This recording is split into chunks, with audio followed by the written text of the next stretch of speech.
ሰላም እንዴት ናችሁ? ዛሬ ይዤላችሁ የመጣሁት የደም ግፊት ያለባቸው ሰዎች ቡና መጠቀም አለባቸው ወይ ስለሚል ሀሳብ ነው።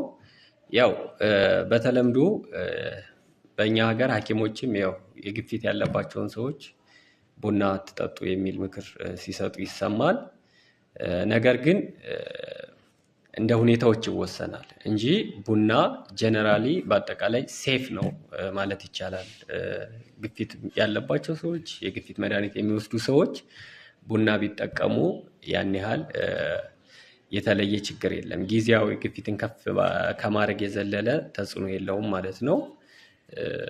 እንደ ላይፍ ስታይል ሞዲፊኬሽንም የአኗኗር ዘይቤን አስተካክሉም ተብሎ ምክርም ሲሰጥ ያለው ጨው እንዲቀንሱ፣ ክብደታቸውን ኮንትሮል እንዲያደርጉ፣ ስፖርት እንዲሰሩ ነው እንጂ ቡና ከላይፍ ስታይል ሞዲፊኬሽናቸው መሃል የለም።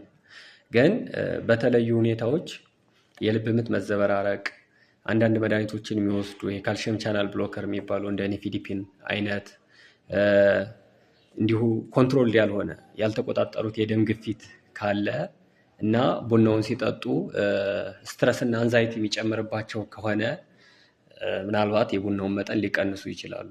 ከ1 እስከ 2 ሲኒ በቀን ቢጠጡ እንደዛም ሆኖ ችግር የለውም ማለት ነው እንጂ ቡና ግፊት ላለበት ወይ የግፊት መድኃኒት ለሚወስድ ሰው ያን ያህል ጊዜያዊ ከፍ ከማድረግ የዘለለ በቋሚነት የግፊትን የሚያበላሽ ነገር እንደሌለው ነው ጥናቶች የሚያሳዩት።